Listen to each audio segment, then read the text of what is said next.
기록한 모든 서신의 인사말에는 이 에이레네 곧 샬롬이 빠진 적이 없습니다. 그렇다면 이 샬롬과 함께 바울의 인사말에 동전의 앞면과 뒷면처럼 한 짝으로 등장하는 단어가 있는데 무엇인 줄 아십니까? 헬라어로 카리스, 곧 은혜입니다. 은혜와 평강. 이 카리스에서 우리가 잘 아는 카리스마라는 말이 나왔습니다. 카리스마가 뭐죠? 사람을 매료시키는 특별한 능력이나 힘을 말합니다. 예를 들어 우리 목사님은 카리스마가 있어 라고 말한다면 목사님은 하나님의 특별한 은혜와 은사가 있는 사람입니다, 이런 뜻입니다. 그냥 괜히 막 눈에 힘주고 막 카리스마 그걸 말하는 게 아니에요. 그런 면에서 보면 하나님의 은혜를 입은 성도는 모두 카리스마를 가진 사람인 것입니다. 다시 한번 옆에 있는 사람과 이렇게 인사합니다. 당신에게는 카리스마가 있습니다. 한번 인사합니다.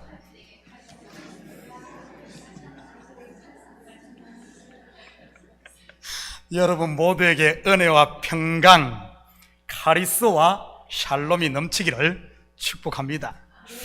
제가 진작부터 이 에베소서를 강의하려고 했는데 하지를 못했습니다. 지금 돌아보니 성령께서 그 길을 막았던 것 같습니다. 마치 바울이 2차 선교여행 때 소아시아로 가려고 했지만 성령이 막아 가지 못했던 것처럼 말이지요. 대신 그에게 열어주신 길이 어디였습니까? 마게도냐, 지금으로 말하면 유럽이었습니다. 저에게 열어주신 길은 우리가 지금까지 공부한 에스라였고요. 에스라의 주제가 무엇이었습니까? 회복입니다. 성전 재건과 함께 돌아온 자들의 신앙 회복 말이지. 밑빠진 독에 아무리 많은 물을 부어도 밑빠진 독에는 채워지지 않습니다. 신앙도 마찬가지인 것이고요.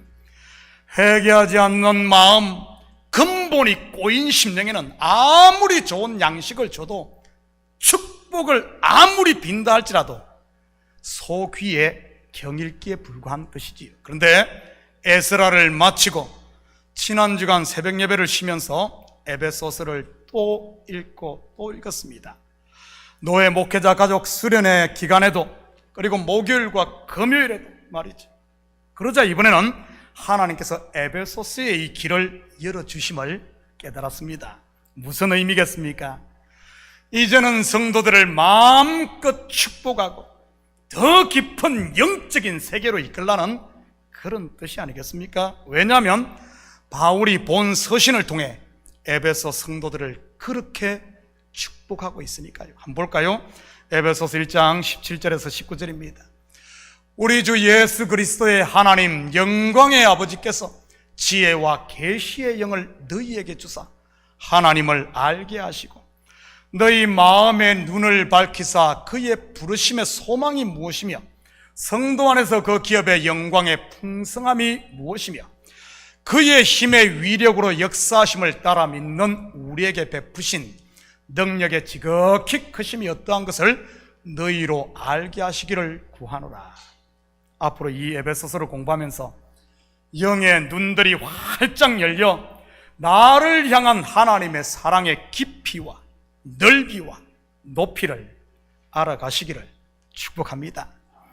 그래서 더 이상 사람의 인정이나 사람의 그 사랑에 묶여 이 목이 매여 그런 사는 인생이 아니라 하나님의 사랑에 이끌려 살기를 바랍니다. 마지못해 하는 것이 아니라 자발적이고 즐거움으로 하는 것 말이지. 이번 한 주 저는 우리 장로님들이 새벽 예배를 맡아주시고, 그래서 제가 설교 없이 이 한 주간을 참 편안히 지냈습니다. 무소식이 희소식이라는 말이 있듯이 우리 식구들에게 오는 전화나 카톡도 거의 없었습니다. 덕분에 앞으로 강의할 에베소서를 여기에 참 집중할 수 있었고요. 이 자리를 빌어 우리 시무장로님들과 또 우리 협동장로님들, 우리 식구들에게 감사를 드립니다. 오늘은 에베소서의 서론을 좀 살펴보도록 하겠습니다. 본서는 빌립보서, 골로새서, 그리고 빌레몬서와 더불어 바울의 옥중서신으로 알려져 있습니다. 바울은 3차 성경을 마치고 예루살렘에 돌아가 바로 체포되어 가이사랴에서 2년 가까이 억류됩니다. 당시 가이사랴에는 로마 군대의 주둔지와 총독의 관저가 있는 행정의 중심지였습니다. 그러다가 그를 죽이려는 유대인들의 음모가 더욱 거세지자 바울은 자기가 가진 로마 시민권을 이용해 로마 황제에게 재판받기를 호소하게 됩니다. 그러자 그를 죽이려던 유대인들은 마치 닭 쫓던 개꼴이 돼버리지요.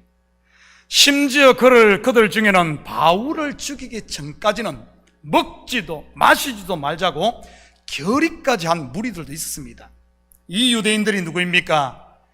율법의 의로 스스로 의인이라고 주장하는 율법주의자들이었습니다. 나름 믿음 좋다고 착각하고 있는 그런 신앙인들 말이지. 바울도 한때 그 무리 중에 있었지 않습니까?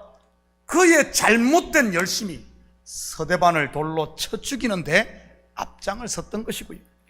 이것은 지금도 마찬가지입니다. 잘못된 종교적 열심이 사람을 죽이고 교회를 깨는 것 말이지요. 중세시대도 그랬지 않습니까? 마녀사냥이라는 명목하에 이 종교의 이름으로 죽인 사람들이 적게는 3천만 명, 많게는 5천만 명이라고 하니 여러분 얼마나 무서운 일입니까? 그래서 가장 무서운 전쟁이 이데올로기나 아니면 더 많이 갖고자 하는 땅 뺏기 전쟁이 아닌 종교 전쟁이라고 하는 것입니다. 저는 우리 식구들이 신앙이 잘못된 자기 열심이 아닌 하나님의 말씀의 반석 위에 바로 세워지기를 축복합니다. 이렇게 해서 바울은 미결수 상태로 호송되어 AD 61년 봄에 로마에 도착을 합니다. 그리고 재판을 받기 위해 약 2년간 연금 상태에 있는데 이때 본서를 기록하게 되지요. 우리가 일반적으로 옥중서신 하면 마치 깜깜한 지하 감옥에서 기록한 것으로 생각하기 쉬운데 사실은 그런 감옥이 아닌 요즘으로 말하면 가택연금인 것입니다. 확인합니다. 사도행전 28장 16절입니다. 우리가 로마에 들어가니 바울에게는 자기를 지키는 한 군인과 함께 따로 있게 허락하더라. 계속해서 30절 31절입니다. 바울이 온 이태를 2년 동안을 자기 셋집에 머물면서 자기에게 오는 사람을 다 영접하고 하나님의 나라를 전파하며 주 예수 그리스도에 관한 모든 것을 담대하게 거침없이 가르치더라. 당시 로마 감옥에 자리가 없었는지 아니면은 로마의 재정이 부족해서 그랬는지, 그렇지 않으면 바울의 사건이 로마 황제 입장에서 너무나 사소해서 그랬는지는 모르겠지만 아무튼 가택연금을 시켰습니다. 그것도 본인 부담으로 말이지요. 성경을 보면 바울을 지키는 사람 또한 군인 한 명이 전부였습니다. 뿐만 아니라 외부인들의 면회까지 아주 자유롭고요. 사도행전을 기록한 누가는 바울의 이런 상황을 감옥이라고 말하지 않고 셋집이라고 묘사를 했습니다. 그런 면에서 보면 본서는 옥중서신이라기보다는 셋집서신이라고 하는 게 더 성경적인 표현이 아닌가 싶어요. 옥중서신이기보다는 셋집에서 기록한 겁니다. 분명 그의 몸은 물론 자유롭지 않았을 것입니다. 바울이 갑부도 아니었을 테니 대궐 같은 집을 렌트에 쓸 리는 만무하니까요.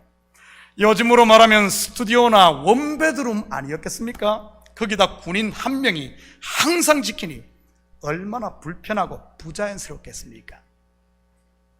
그런데 바울은 그 환경에서 오히려 더 담대하게 거침없이 복음을 전하고 가르칩니다. 영적으로 보면 우리 또한 지금 새 집에 살고 있지 않습니까? 남의 집을 렌트해서 사는 것을 말하는 것이 아니고요, 이 땅의 것은 영원한 내 집이 아니라는 말입니다. 내 몸도 알고 보면 잠시 쓸 새 집이고요. 내 자식도 품 안에 있을 때 자식이지. 좀 성장하면 떠나는 새 집 아닙니까? 우리의 시간이나 재능, 지식 또한 잠시 있다 사라질 새 집인 것입니다. 사도 바울이 고린도전서 13장에서 그렇게 묘사하지 않았습니까? 예언도 패하고 방언도 그치고 지식도 패한다고 말이지. 이 교회 동안 영원한 하늘 본향을 향해 가기 위해 주어진 공동체로서의 하나의 셋집인 것입니다. 그런데 우리는 이 셋집에 미련을 두고 있지는 않나요? 자식들 다 키워놓으면 그때 신앙생활 열심히 하겠다고 하면서 영원한 것은 뒷전으로 미루고 이 셋집에다 온 정성을 쏟진 않나요? 좀 더 건강해지면 주의 일 열심히 하겠다고, 좀 더 큰 집을 사고 더 많은 돈을 벌면 선교하겠다고 하면서 이 셋집에다가 우리가 데코레이션을 하고 있지 않냐는 말입니다. 셋집에다가 아무리 돈을 들여 데코레이션을 해도 여러분 그것은 셋집임에 불과하다는 사실을 잊지 마시기 바랍니다. 마치 2년 살다가 나갈 2,000불짜리 셋집에 20만 불을 들여 공사하는 꼴과 같은 것이지. 바울이 셋집에 미련을 두었을까요? 아닙니다. 자기에게 오는 사람을 다 영접하고 담대하고 거침없이 하나님의 나라를 전파하며 가르쳤습니다. 그는 셋집이 아닌 영원한 집에다가 올인을 했던 것이지. 바로 그의 나라와 그의 의 말입니다. 다시 말해, 그 셋집에서 비록 몸은 셋집, 바로 가택연금 상태였지만 그는 그곳에서 영원한 집을 지었던 것입니다. 저는 우리 식구들도 그런 삶을 살았으면 좋겠습니다. 교회라는 껍데기를 치장하기보다는 내 속에 있는 하나님의 성전, 곧 속사람을 아름답게 꾸미고 예배의 겉을 화려하게 할 것이 아니라 예배를 통해 하나님의 사랑을 맛보고 그분이 베푸신 은혜와 평강을 경험하는 것 말입니다. 그리고 바울은 그의 갇힘이 오히려 그에게 유익이 되었다고 고백합니다. 확인합니다. 빌립보서 1장 12절에서 14절입니다.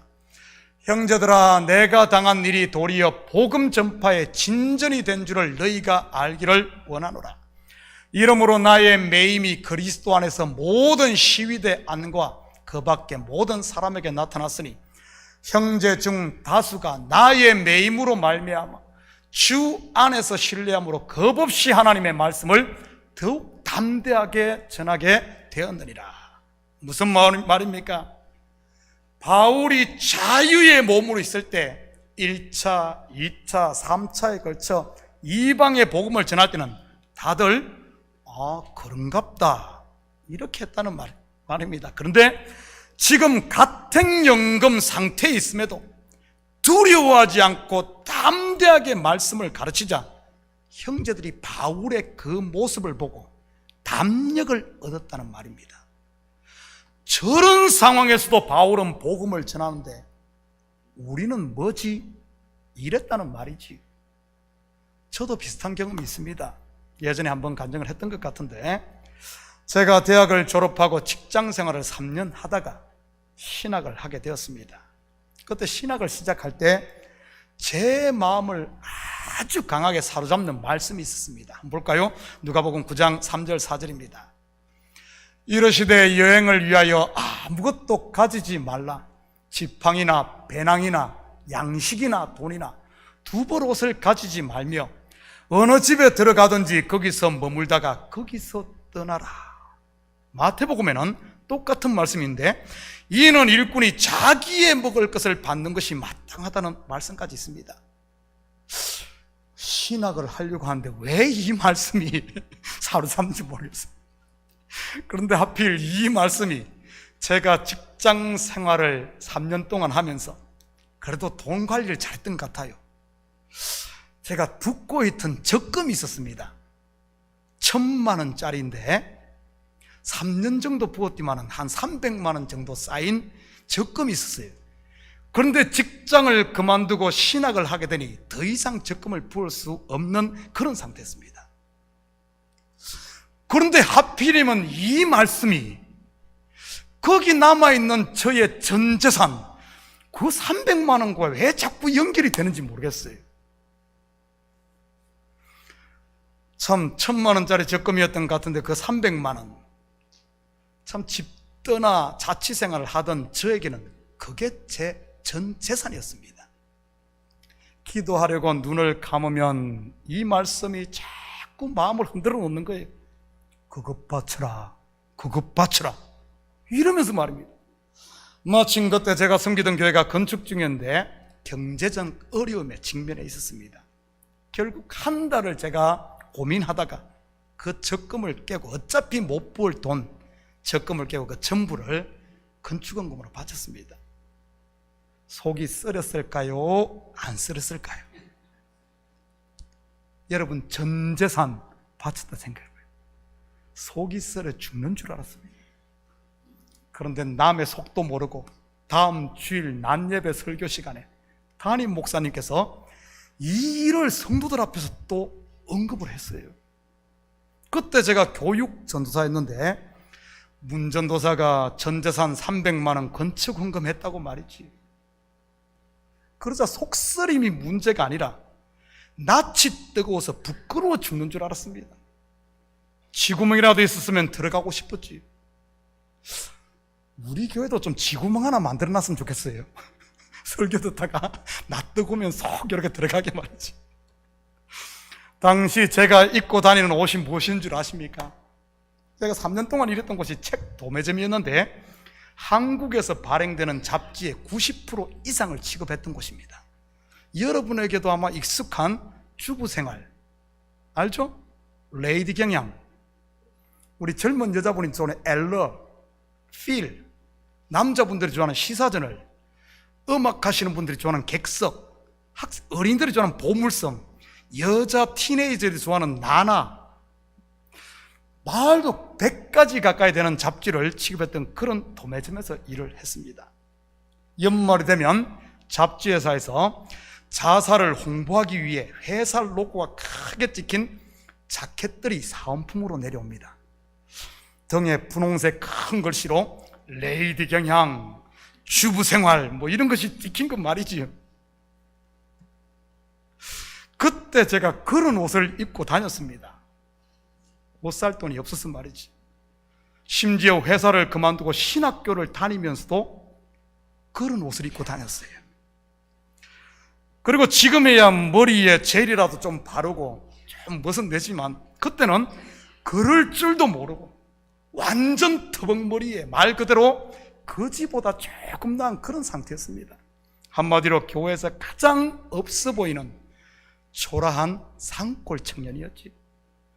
못 먹어서 그런지 그때 몸무게가 평균 62kg를 넘은 적이 없습니다. 지금은 80 이렇게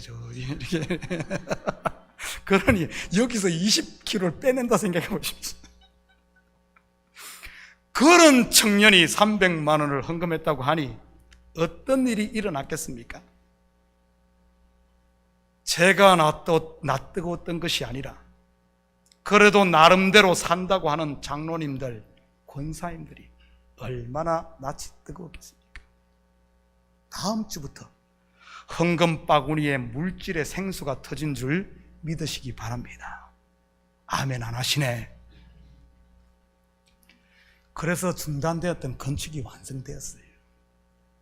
그때 하나님께서 제 마음에 주신 확신 하나가 있었습니다. 무엇인 줄 아십니까?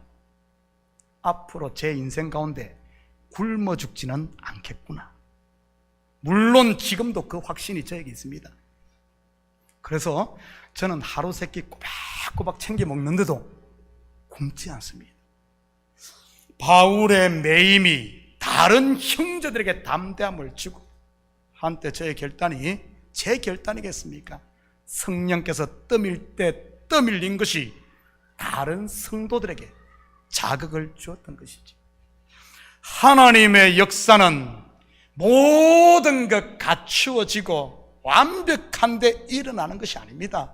하나님의 역사는 언제나 부족할 때, 약할 때 강함되는 셋집의 역사임을 잊지 마시기 바랍니다.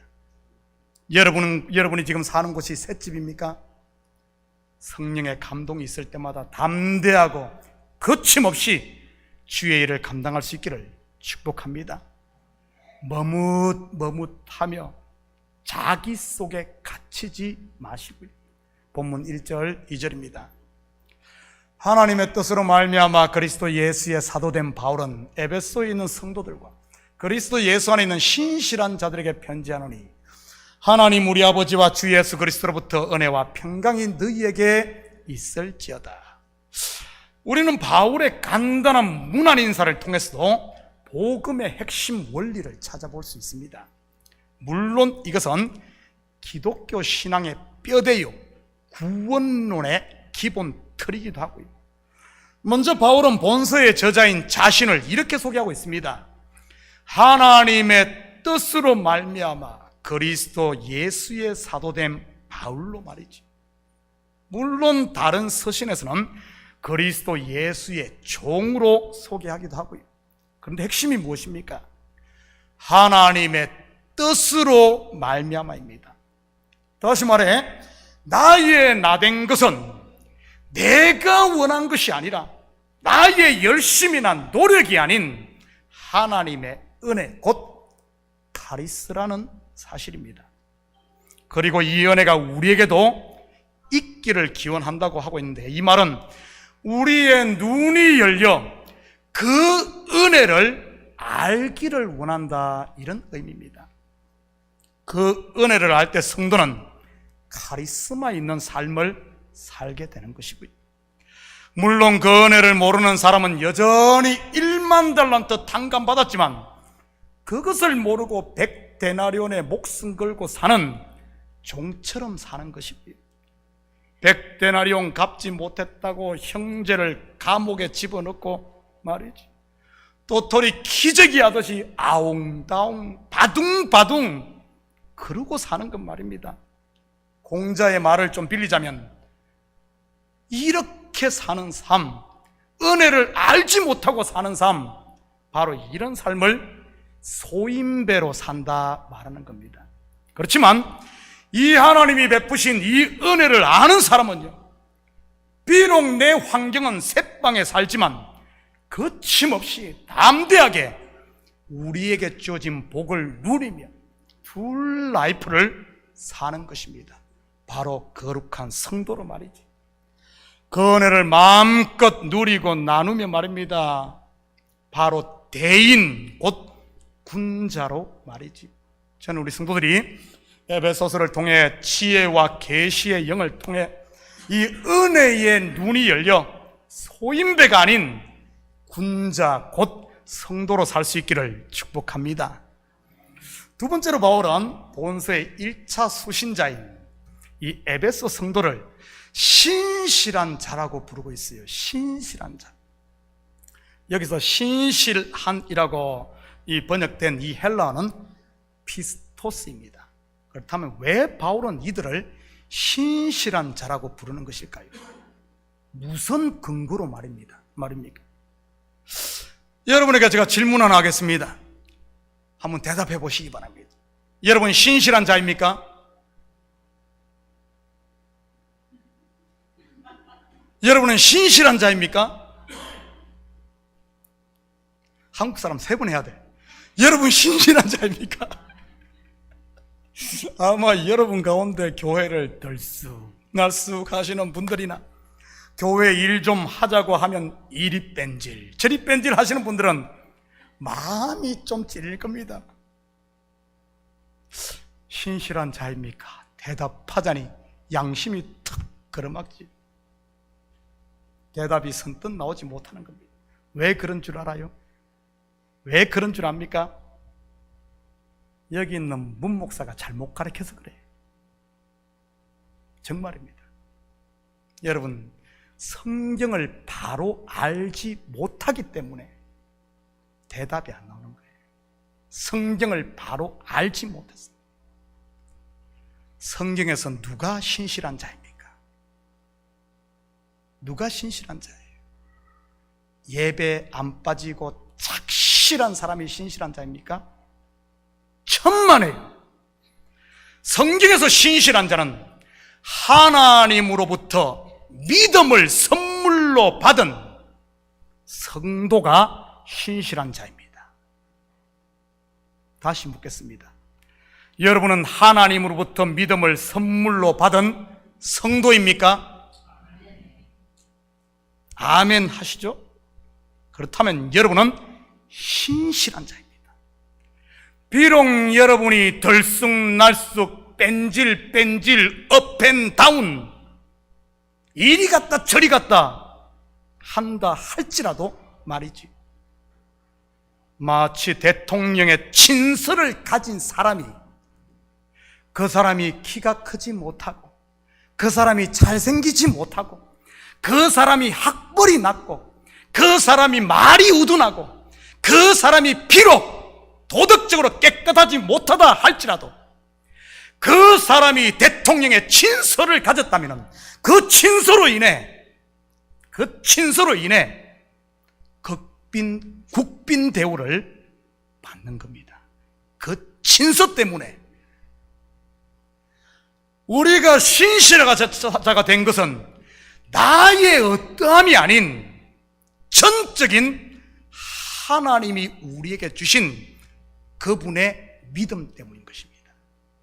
그런 면에서 본서는 에베소에 있는 성도뿐만 아니라 믿음을 선물로 받은 모든 성도들에게 주어진 편지인 것이지. 우리는 이 사실을 예수님의 비유를 통해서도 다시 한번 확인할 수 있습니다. 마태복음 22장 9절에서 12절입니다.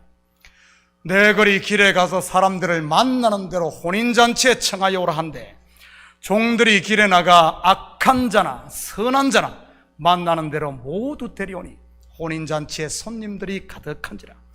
임금이 손님들을 보러 들어올새 거기서 예복을 입지 않은 한 사람을 보고 이르되, 친구여, 어찌하여 예복을 입지 않고 여기 들어왔느냐 하니 그가 아무 말도 못하거늘.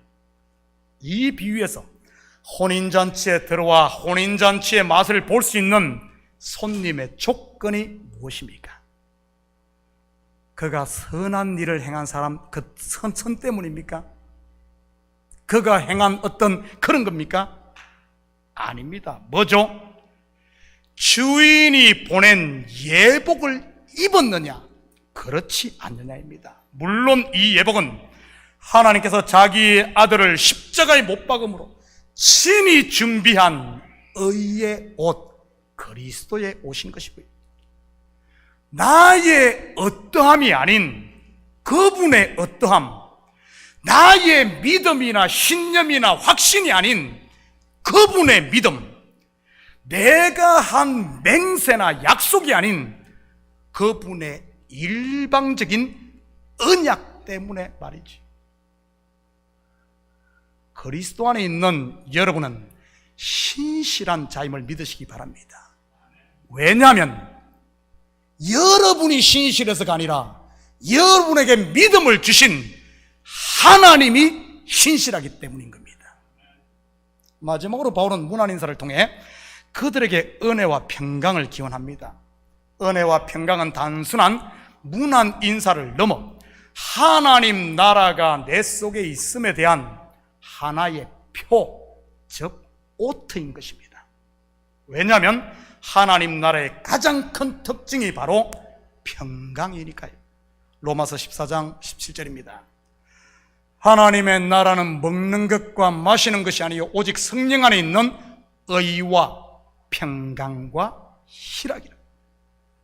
앞으로 에베소서를 같이 공부하며 우리 가운데 이 하나님 나라가 이루어지고 그 하나님 나라 곧 은혜와 평강이 다시 회복되었으면 좋겠습니다. 그래서 우리가 모일 때마다 하나님의 영광이 나타나고, 모일 때마다 우리의 눈이 열려 그분의 은혜를 새롭게 발견하며, 모일 때마다 우리의 마음이 평강이 마음으로 천국 혼인잔치의 기쁨을 누리는 이런 교회가 되기를 축복합니다. 예배가 잔치가 되고 여러분의 삶이 축제가 되는 하나님의 나라 말이지.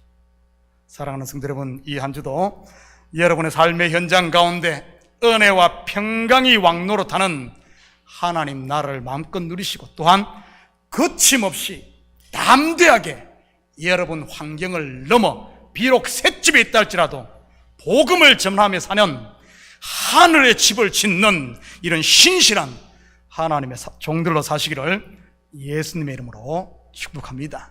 같이 기도하십시다. 사랑의 아버지 하나님, 참으로 감사를 드립니다. 우리를 마음껏 축복하시기를 원하시는 주님, 이제 우리의 마음을 활짝 열고 우리의 눈을 열어 주님께서 우리에게 베푸신 그 은혜의 깊이와 넓이와 높이를 알아 그 은혜를 마음껏 받아 누리고 가득 채워 이제는 아버지가 우리의 삶의 현장에 흘려보내는 이런 이 시대의 성도로 살게 도와주시옵소서. 감사드리며 예수님의 이름으로 기도드립니다. 아멘. 자, 우리 다 같이 자리에서 일어납니다. 찬송 85장 찬송 들으신 후에 축도로 예배를 마칩니다.